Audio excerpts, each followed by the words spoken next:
दिनांक 30/4/2025 रात्री इमामवाडा पोलीस स्टेशनचे तपास पथक रात्री पेट्रोलिंग करत असताना 2 संशयित समेका दुचाकीवर त्यांना जाताना दिसलेले आहेत आणि त्यांच्यावर संशय आले. त्यांचा पाठलाग करून त्यांना पकडले असता त्यांच्या ताब्यातून एक गावठी बनावटीचे पिस्टल, एक जिवंत राऊंड आणि एक चायनीज चाकू तसेच एक फरसा हा जप्त करण्यात आलेला आहे.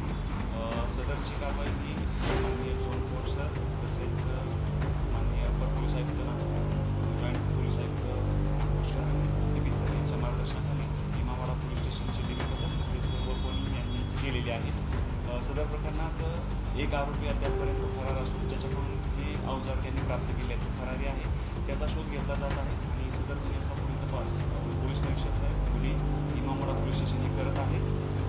सर, अटक आरोपीचं नाव काय आहे? या आरोपीचे काही रेकॉर्ड आहे का? आणि इतके मोठे हत्यार घेऊन कोणी वारदात करण्याची शक्यता आहे का? काय यातील अटक आरोपींची नाव आहेत. एक आहे अमय दुबे आणि एक कमलेश राऊत आहे. यांच्यावर यापूर्वी गुन्हे दाखल आहेत. तसेच यांनी हे अवजार का आणले होते याबाबतचा तपास चालू आहे. त्यांना 3 दिवसाची पोलीस कोठडी मिळालेली आहे.